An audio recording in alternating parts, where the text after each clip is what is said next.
want to talk with you this morning about the importance of trust. You know, when you stop and you think about trust, a lot of people try to look at faith and they don't really understand or comprehend exactly what's involved in that. But one of the major issues in faith is trust. I mean, how many times you hear someone say, I don't have faith in what they said? Well, what they're saying is, I don't trust it. I don't believe that it's in fact the truth. And so faith and trust are integral parts of each other. But trust is something that's really it's kind of like faith and works. When you say faith and works, and we pointed out in the lesson this morning by Larry, I think, that we have to be careful about saying that when we talk about loving God and not acting like we do. When we talk about faith, it's really kind of that same thing, as James is pointing out in our lesson next week we'll deal with. Faith without works is dead, being alone. When you think about trust, we have an expression in our society that's been used for many, many years and is still around, that we ought to put our money where our mouth is. Sometimes people will say something and you'll say, well, you ought to do that. And you say, well, do you? Well, no, I don't, but you ought to. And they say, well, you know, that means you don't really trust that much is really what we're saying. So we need to think about trust a little bit. Question should be, who should we trust? That's really the question. I've heard so many things over the years. I've heard a saying many years ago that used to say that you believed only half of what you see and none of what you hear. And in today's world, I'm not sure that what you hear and what you see have kind of come into the same category, because now you can Photoshop something to the point to make it look like anything you want it to look like. So many times now you see a picture on the internet or on television, and the first thing you think of is that real? Is that really what happened, or somebody simply took two pictures and put them together? You've gotten to the point where our trust kind of fell to an all-time low because it's so easy for people to demonstrate something that's not so and make it appear as if it is. So trust has become something that's kind of a rare commodity any longer. And the question comes up, and is even more question, who should we trust? Well, let's think about it a little bit. Our trust in man has limits, obviously. There's no question about that. And there are numerous reasons why that's so. And we'll talk about those a little bit more as we go along. But when you think about man, he lacks the knowledge sometimes. So people tell you things that they don't really understand. They don't really know exactly what they're saying, and they're just misinformed. And so that happens quite often. Man sometimes lacks the power. So people make promises to you they can't keep because they don't have the power. They don't have the means of accomplishing what they say that they're going to do. And sometimes it's just dishonesty. Sometimes people's honesty is just not what it ought to be, and therefore you never really know as to whether you're being told the truth or whether you're not. So there are a lot of problems when you look at man and putting your trust in man. On the other hand, if you look at God, this is an interesting passage in the 118th Psalm. And I think it's interesting because of the way that it's written and the choice of words that you see, at least in the King James. It may be a little different in some other translation. But in the King James translation, there's a word there that immediately kind of catches your eye in verse 8 and 9. He said, it is better to trust in the Lord than to put confidence in man.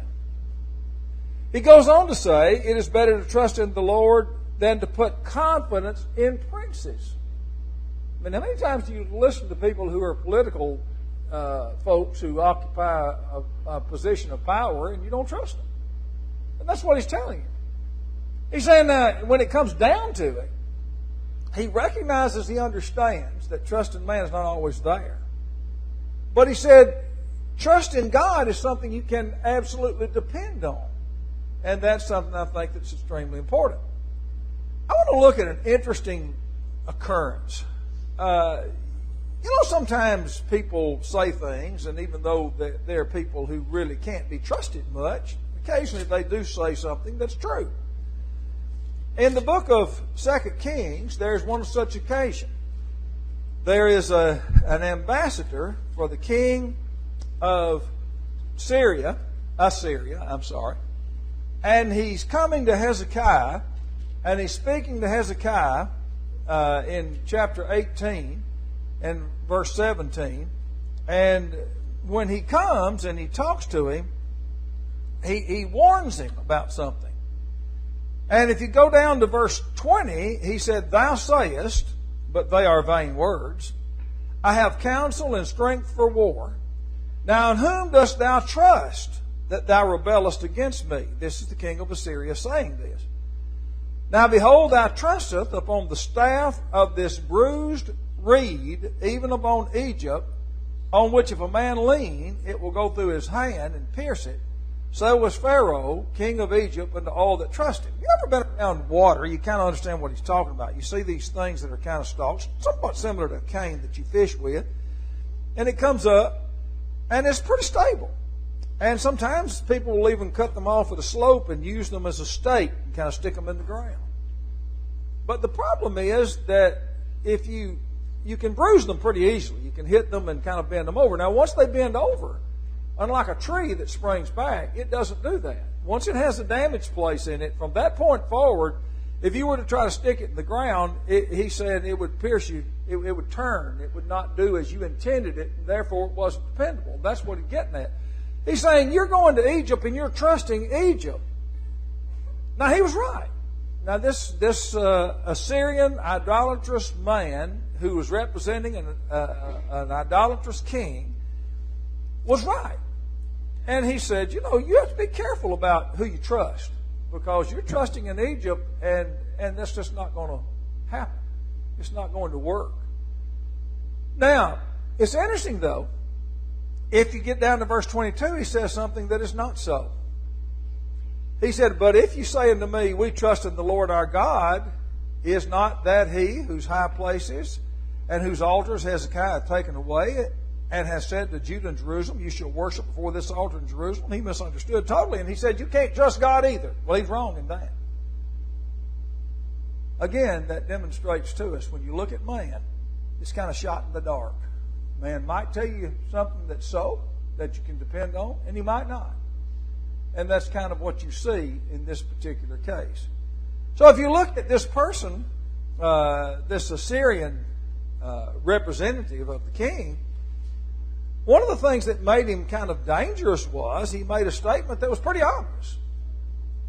If you think about it, the king of Assyria would have been similar to, in today's world, our biggest, largest, most threatening, dangerous enemy that we have in the world is China. There's no question about that, militarily and financially.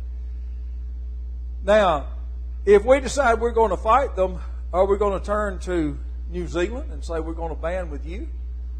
Well, that obviously would not be a very good choice. On the other hand, if we said we're going to band with Russia, which is a powerful person, that might not be such a bad idea from the standpoint of military victory, because you have a strong power there.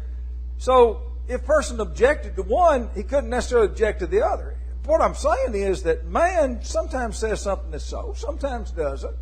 You just have to kind of be careful. You can't just take it at face value. But stop and think. When the Lord speaks, you always can. You see, Isaiah in chapter 19, not in Isaiah, but in chapter 19 of this chapter, Isaiah was actually a cousin of Hezekiah, first cousin, I believe. And so the servants of the king Hezekiah came to Isaiah, and Isaiah said unto them, "Thus shall you say to your master," that is to Hezekiah, "Thus saith the Lord, be not afraid of the words which thou hast heard, with which the servants of the king of Assyria have blasphemed me." He said, you know what? This guy spake some things that are kind of true. Some of them obviously were not.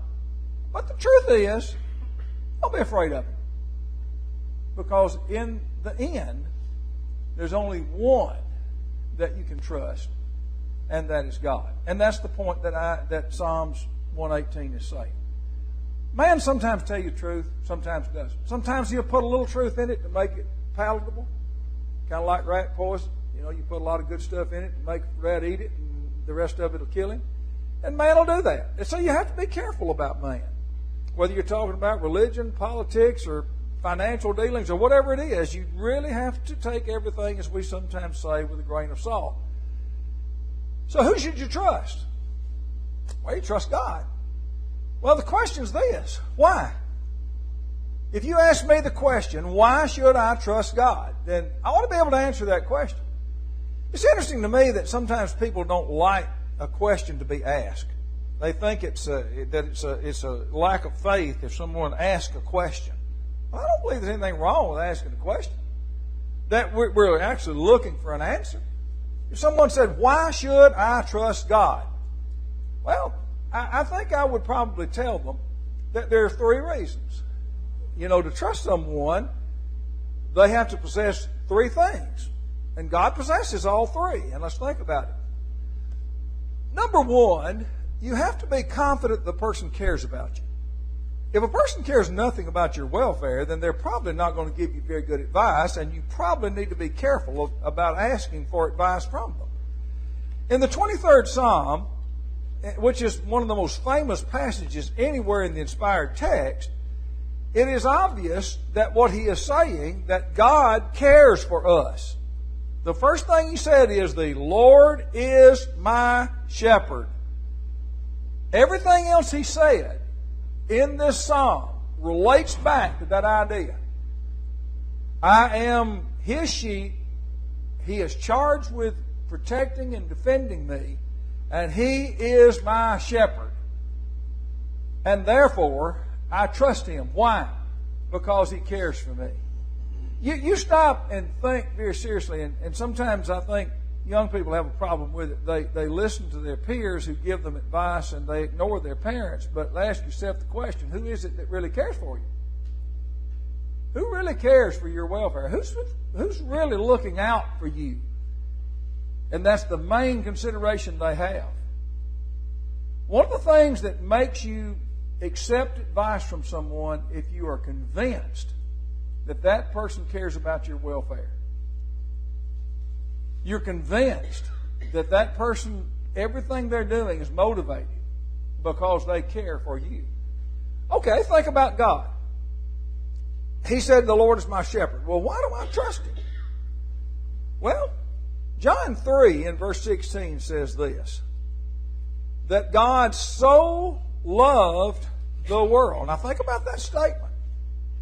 He cares for the world and every person in it so deeply that he gave his only begotten Son, that whosoever believeth in him should not perish but have everlasting life. For God sent not his Son into the world to condemn the world, but that the world through him might be saved. Why do you trust God? Because you're confident that God cares for you, that he's concerned about you. In the 14th chapter, when Jesus was talking to his disciples before his ascension back to the Father, and he said, before his crucifixion, he said, let not your heart be troubled. You believe in God, believe also in me. In my Father's house are many mansions. If it were not so, I would have told you. I go to prepare a place for you. And if I go and prepare a place for you, I will come again and receive you unto myself. And where I am, there you may be also. And whither I am, ye go, and the way you know. And Thomas saith unto him, Lord, we know not whither thou goest, and how can we know the way? And Jesus said unto him, I am the way, the truth, the life, and no man cometh to the Father but by me. Jesus is expressing the idea that God cares for you and he's made provision for you. Who do you trust? Do you trust people who use you? They want something out of you, and so they're making a statement to you trying to get you to do something that will benefit them? Do you trust people that are trying to make money off of you? They're trying to sell you something, so they tell you something, and you realize that the main thing is they're trying to make a sale? There are a lot of things that could go on. But when you have a person that you know, without doubt, cares for you, not trying to get anything out of you, not trying to manipulate you in any way for their benefit, they simply care for you and are seeking your best interest, is that not the person you trust primarily? It ought to be.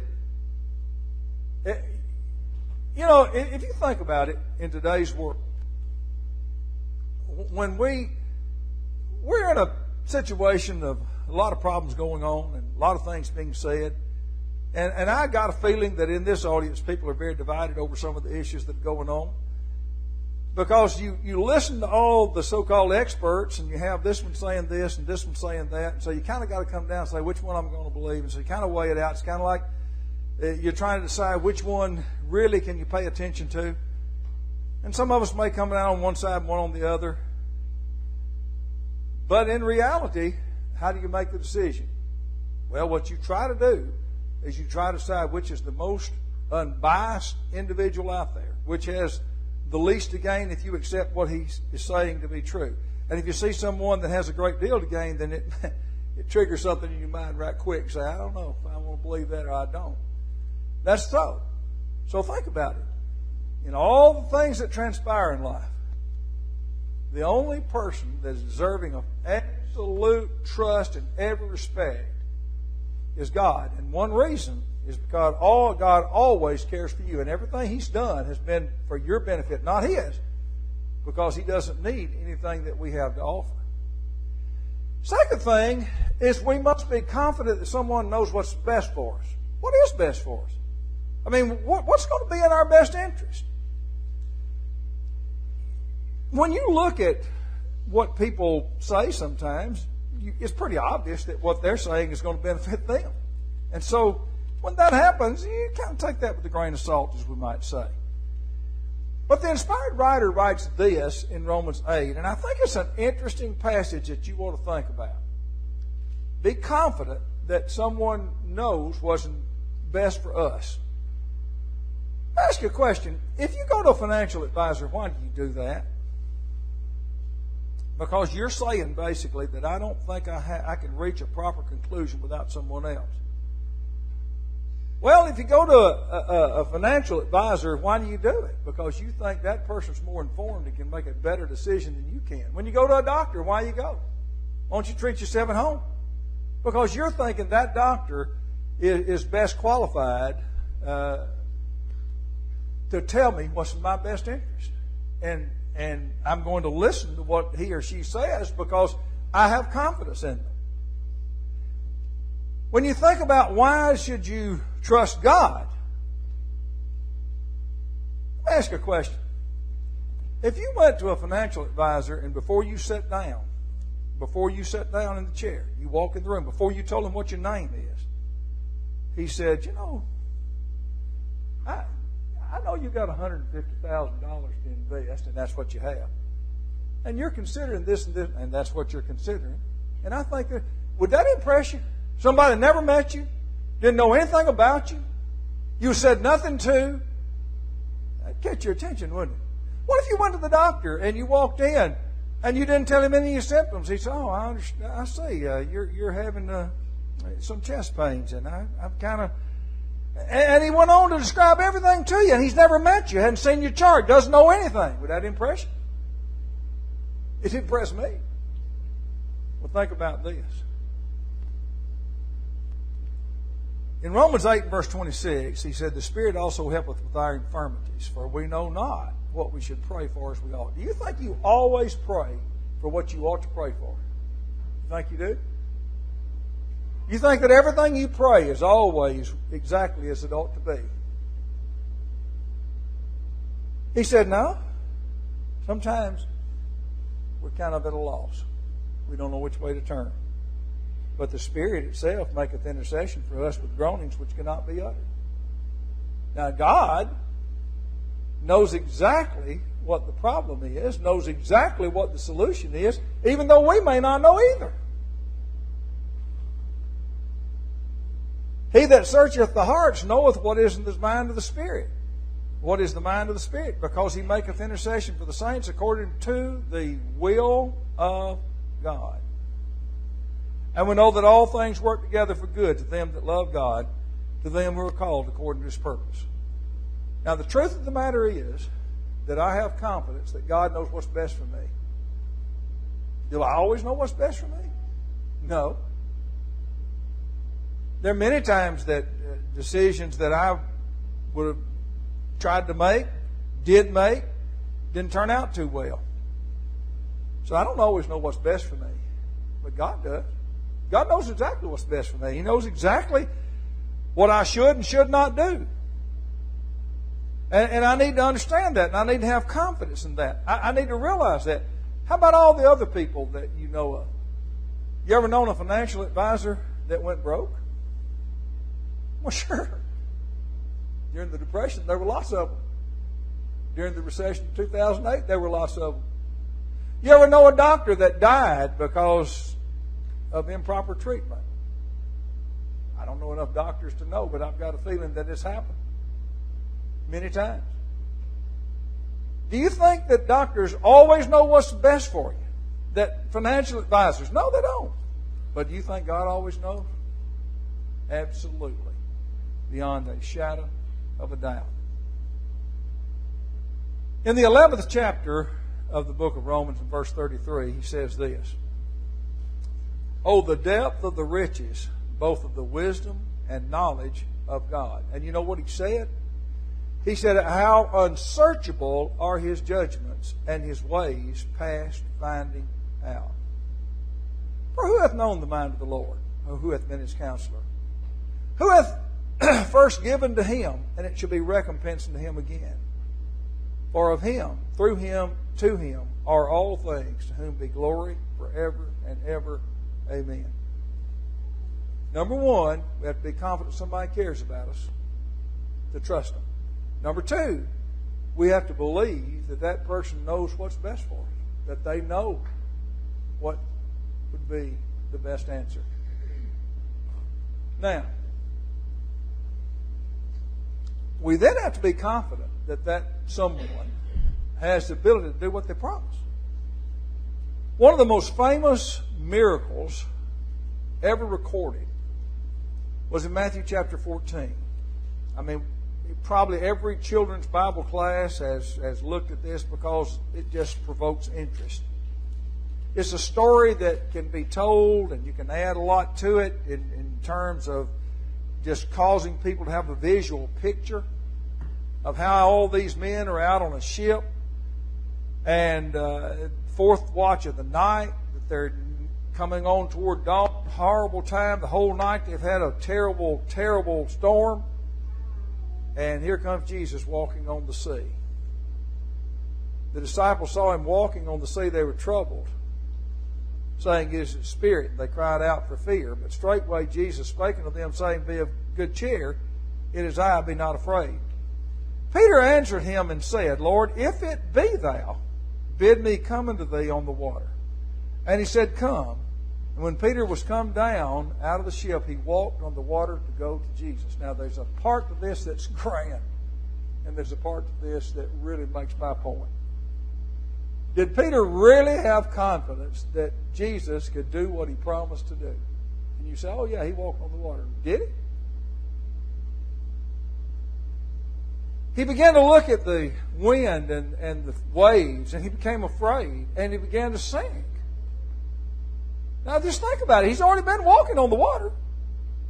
But he begins to look around, and he begins to lose his confidence in the fact that he could do it, even though Jesus said he could, and he begins to sink. Now I understand this is a miracle, and I understand that doesn't apply to us directly today, but the principle does. And then all of a sudden you look, and Jesus stretched forth His hand, called him, and said unto him, "O thou of little faith, wherefore didst thou doubt?" Now you think about that. How many times do you think that we lose our confidence in God's ability to do what He's promised to do? I know I've repeated it many times. I had a fellow tell me one time, I'd been trying to talk with him about the gospel for a long time, and he turned around and told me, I still remember it well. He had gone in the screen door off of his carport where he worked all the time as a mechanic. And he turned around to me and he said, "You know what? You might as well stop talking to me about it, because a drunk can't be saved." He didn't believe in the ability of God. Can God save a drunk? Well, sure He can. Can He stay a drunk? No. Can He find the strength to overcome it? Yeah. We have to have confidence in God and in God's ability. When you think about trusting God, it's a difficult thing. I remember hearing NASCAR drivers talk about when they have a wreck and there's a lot of smoke, that they put their foot on the pedal and stomp it as hard as they can and just drive right straight into it. That takes a lot of confidence. Doesn't always work out for them. But that's really what we do a lot of times. You think about your life. You just think about it. And all of a sudden, the only choice you've got is just say, okay, God, I trust you, and we're going. And that's basically it. And if you don't, then what would be the other alternative? So there are three things you have to have. You have to be convinced the person cares about you. You have to convince someone that you know what's best and they don't. And you have to convince the person that you have the ability to do what you promised. Does God care for you? Sure. Does God know what's best better than you know? Sure. Does God have the ability to do all things that He promised? Yes. Now, let's stop and think about this a little bit. The last point I want to make. Our trust will cause us to have confidence in Him even when things don't turn out as we wish, and they don't always. The problem that we have is that we see through, it's kind of like Paul said about we see through a glass darkly. The statement that was made in 1 Corinthians chapter 13. We kind of see through a peephole is what we do. Our vision is very limited. Very, very limited. Before we read this passage, I already threw it up on the screen, but before we read it, I want to call your attention to something. Do you remember the time I talk about it so much, how could you forget? That Balaam is riding along on his donkey, and the donkey throws a fit and won't go through a narrow pass in the rock. And he just keeps on trying to kick him and make him go. And finally, he realizes that there's an angel with a sword standing there waiting to kill them both. And the only reason the donkey's not going is because it's for his own preservation. And then he realizes, you know what? I didn't see, as we sometimes say, the whole picture. We don't. What do you see? Well, probably most of you tomorrow morning are going to get up and you're either going to go to work or to school. Or if you're retired, you're going to do various chores around the house, because most folks like me, if they retire, they still plenty to do. They don't have any problem with that. But we see those things. And it's kind of like we see the world. We see the world through the prism that we're used to. We think of the whole world as like the United States of America. It is not. I can assure you. In today's world, you would think with all the television we could kind of be brought to that realization, but it's not. But that's what we see. That's what we take for granted. That's the way we think. So basically, what we're doing is we see the whole world through a material eye. The five senses, that's what we do. That's where we are.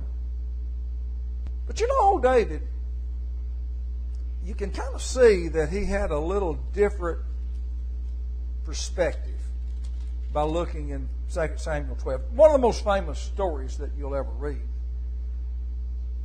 You remember that the prophet came to David and had a conversation with him and left and said that the child that's born was going to die. And he departed, and David then began to pray and beg God for this child to live. He fasted, he prayed, he lay down on the earth all night long. And eventually, the child died on the seventh day. 7 days David was in this position. His servants are afraid to tell him because they think, well, if he did all this while the child was sick, what will he do now that the child has died?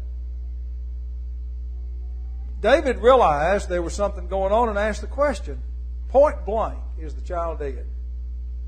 And they said, he is dead. David amazed them all because he arose from the earth, washed and anointed himself, changed his apparel, came into the house of the Lord and worshipped. Then he came to his own house, and when he required, they set bread before him, and he did eat. So his servant said unto him, What thing is this that thou hast done? Why dost thou fast and weep for the child while it was alive? But when the child was dead, thou didst rise and eat bread. David showed his trust in God when he said, While the child was yet alive, I fasted and wept, for I said, Who can tell whether God will be gracious to me that the child may live? But now he's dead. Therefore, wherefore should I fast? Can I bring him back again? I shall go to him. He looked through a little broader lens. I shall go to him. He shall not return to me. Our trust in God is such that even when it appears, one of the problems I have is people always try to preach this idea that if you trust God, everything will turn out like you want it to. That's not going to happen. It can happen. I preached a lesson, I believe, on the radio this morning that talked about the fact that if everything turned out like we wanted it to always, none of us would ever die. We wouldn't grow old either. We'd always be 21, ripping and snorting and doing whatever we wanted to do. That's what we'd be. But that's not the way it is. But that's what it would be. So if you preach this lesson to people that say, oh, God will always do what you want, they're going to be pretty disappointed because it won't happen. But if you say you need to trust God because there's a broader picture, you're going to live forever some way, someday. You're not going to be here any longer. And you need to prepare for that. And you need to realize that there's more to this life than this life. So trusting God is a pretty broad subject, but just kind of keep in mind, we're always called upon to trust this and that. And you have to always realize that not everything's what it ought. Sometimes folks are making promises to you and they don't care about you at all. There's an ulterior motive involved in that. Sometimes people are making promises to you and they don't have any idea what's in your best interest. They don't really care what's in your best interest. And sometimes people are making promises to you they just can't keep. It happens. But when you look at God, you just think about it. You just consider what He promised. Did God ever promise there will be nothing in your life that's going to be difficult to deal with? Never promised that. Did God ever promise that you're always going to have everything you ever wanted in your lifetime? God never promised that. God ever promised that every person in the world is going to treat you fairly, equitably, in the way you want to be treated? God never promised that. What God does promise is that if you serve me faithfully, you'll be saved eternally. Now, that doesn't sound like much to some people because they don't believe in the spiritual side of man. But that's the truth. We need to repent and be baptized like those people on Pentecost. Why? Because we're dirty and need a bath? No. 1 Peter 3:21 says it's not the putting away the filth of flesh, but the answer of a good conscience toward God. If you look in the New Testament, I think it's interesting. In the Old Testament, most of the great heroes of faith were men of wealth and prestige. They were lived that way. They died that way. Men like Abraham, Jacob, Esau. But if you look into the New Testament, most of the people in the New Testament may have started off as wealthy people, but they ended up in poverty. And at least of the apostles, all but one died by martyrdom. But they trusted God. Was their trust misplaced? Something to think about. Think about it. Consider your own position. Do you trust God? Well, if you do, you need to be obedient to it. And that really is the final thing that we have to say in this lesson.